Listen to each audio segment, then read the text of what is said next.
Dear students, take out page number 59, poem number 9 in English book. The title of the poem is If You Give a Mouse a Motorcycle. अगर आप एक mouse को motorcycle दे देंगे तो क्या होगा? Have you ever had a move while riding a motorcycle?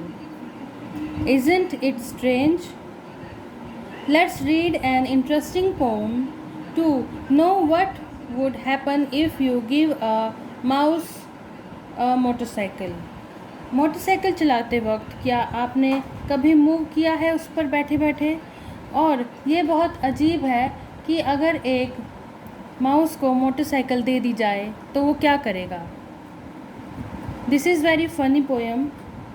If you give a mouse a motorcycle, don't be too surprised if he starts behaving strangely once he knows he is motorized. अगर एक mouse को motorcycle दे दी जाती है तो इस चीज़ में बहुत surprise नहीं होना चाहिए, हैरान नहीं होना चाहिए. If he start behaving strangely, कि वो बहुत ही अजीब तरीके से बिहेव करने लगेगा. Once he knows he is motorised, जैसे ही उसको पता चलेगा कि ये बाइक मोटराइज्ड है, मोटर से चलती है, मशीन से चलती है, वो बहुत ही अजीब बिहेव करने लगेगा क्योंकि उसको पहली बार ये मोटरसाइकिल मिली होगी.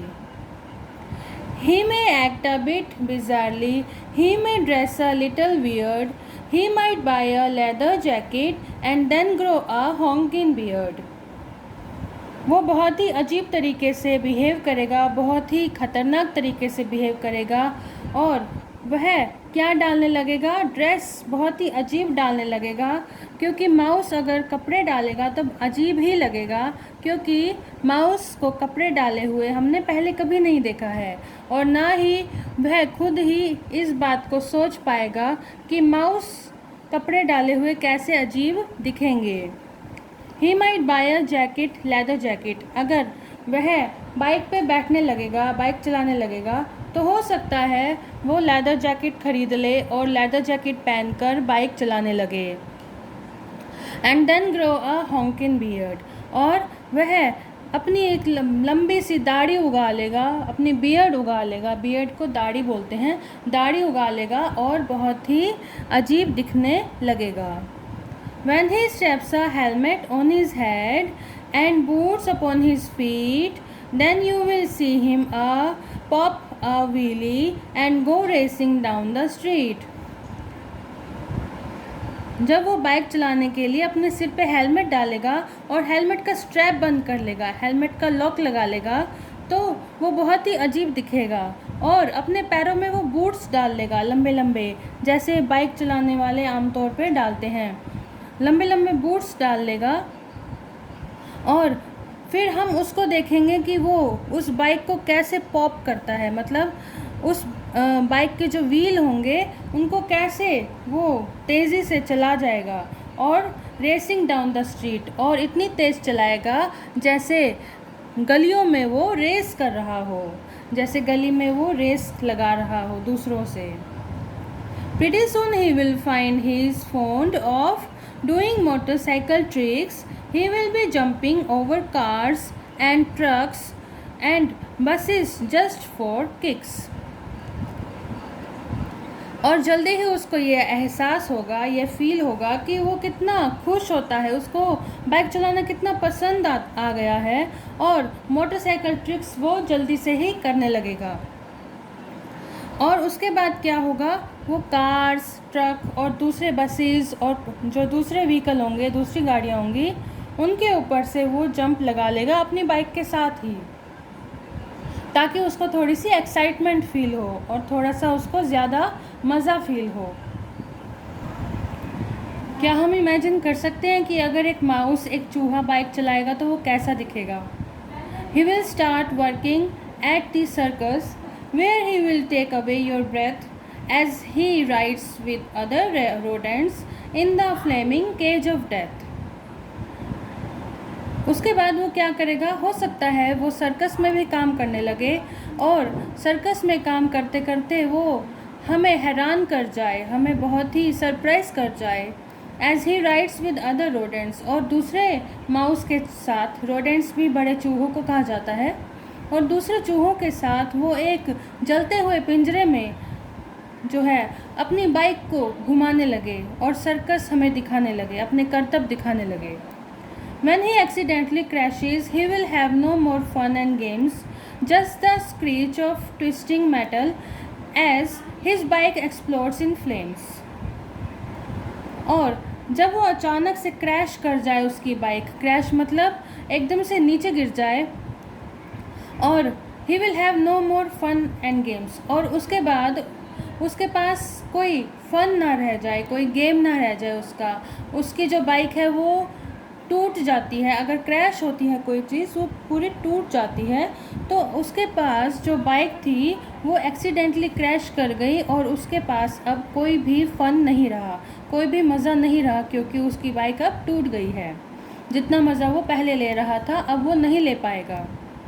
Just the screech of twisting metal as his bike explodes in flames, और सिर्फ मेटल के जो रगड़ने की आवाज़ होती है, वही मेटल के रगड़ने की आवाज़ आएगी और उसकी बाइक जो है वो एक्सप्लोड हो जाएगी, मतलब ब्लास्ट हो जाएगी इन फ्लेम्स, आग में बदल जाएगी और उसकी बाइक को पूरी आग लग जाएगी।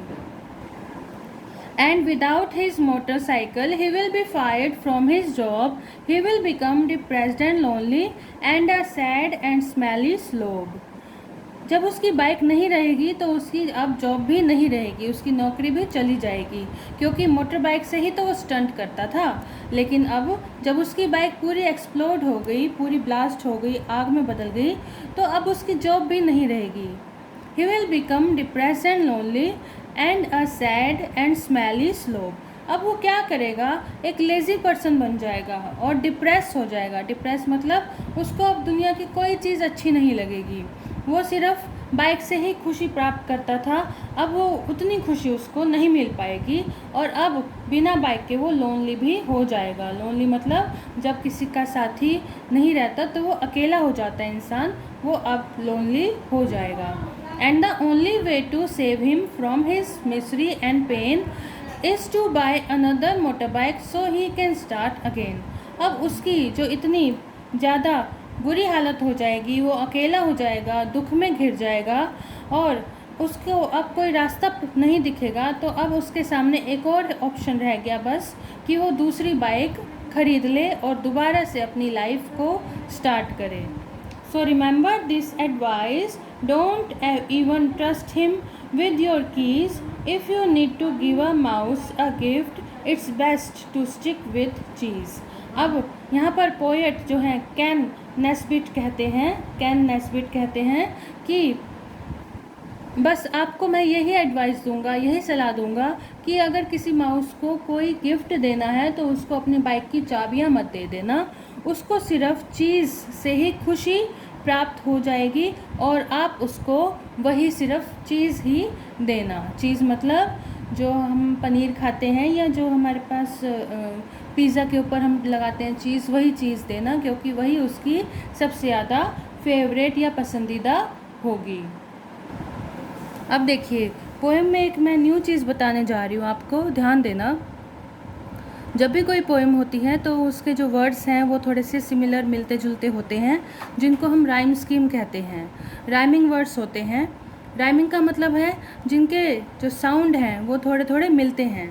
जैसे कि यहाँ पर देखिए, मोटरसाइकिल, सरप्राइज्ड, स्ट्रेंजली, मोटराइज्ड।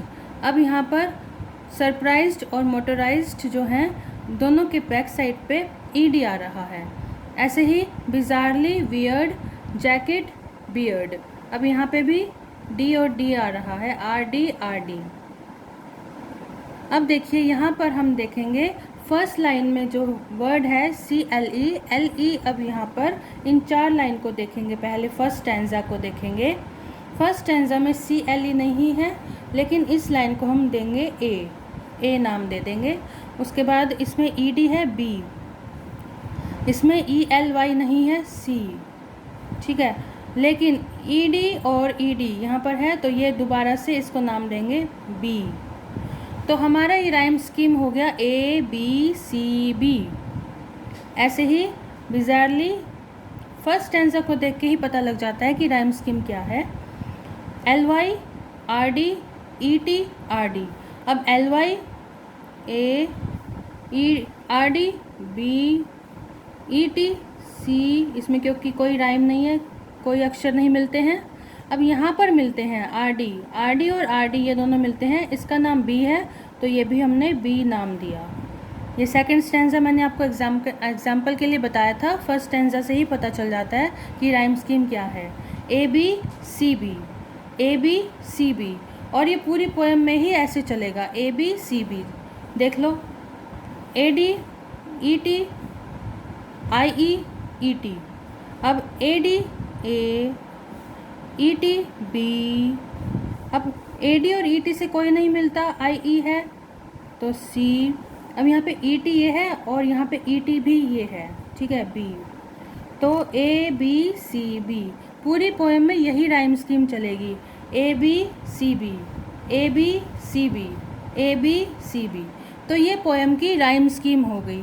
अगर हम पूछेंगे what is the rhyme scheme of this poem, तो आपको ये बोलना होगा the rhyme scheme of this poem is ABCB।